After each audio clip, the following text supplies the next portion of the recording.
ગોરધન પટેલ કવિ વીઆઈટીઆઈ માંડવીથી આવું છું. આજે ભુજને આંગણે રોટરી હોલમાં એક સાંસ્કૃતિક અસ્મિતા અને પરંપરાને અનુલક્ષીને ગુજરાતી, કચ્છી, સિંધી લોક સાહિત્ય પરિસંવાદનું આયોજન વીઆઈટીઆઈ માંડવી અને રાજકવિ શંભુદાન ઈશ્વરદાન ગઢવી મેમોરિયલ ટ્રસ્ટ આ બંને સંસ્થાના ઉપક્રમે કરવામાં આવ્યું છે. આ કાર્યક્રમની વિશેષતા સૌથી મોટી એ છે કે અહીં યુવા પેઢીને જોડવામાં આવી છે. અમારી પાસે 75 જેટલા ડેલિગેટ્સ માત્ર વિદ્યાર્થીઓ છે, કોલેજ કક્ષાના, હાઈસ્કૂલ કક્ષાના.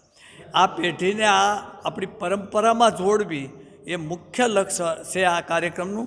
અને આમાં આ વિદ્વાન વક્તાઓને અહીં નિમંત્રણ આપ્યું છે. સાણી સાહિત્યના, લોક સાહિત્યના પ્રખર અંબાદાન રોહડિયા રાજકોટથી આવ્યા છે. ગોંડલ તાલુકાના ઘોઘાવદર ગામમાંથી ડૉક્ટર નિરંજન રાજ્યગુરુ આવ્યા છે. કચ્છમાંથી તો ખરા જ વિશ્રામભાઈ ગઢવી લાઈજાથી આવ્યા છે. એવી જ રીતે કલાધર મુતવા બન્નીથી આવ્યા છે અને નારાયણ ગઢવી માંડવીથી આવ્યા છે.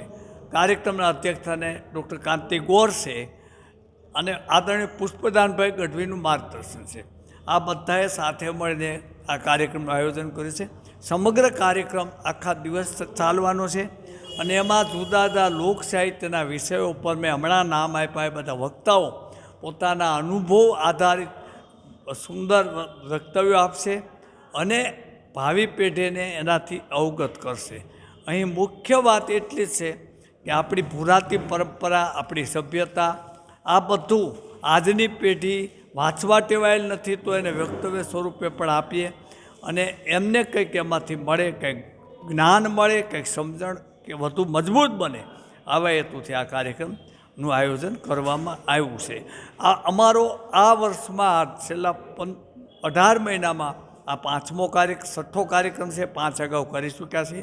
અમારો હેતુ એક જ છે કે આપણી ભૂલાતી સંસ્કૃતિ, લોક સાહિત્ય, લોક સભ્યતા, લોકવાણી, ભજનવાણી, આ બધી જ પરંપરાઓ સતત સમાજમાં વિસ્તરતી રહે.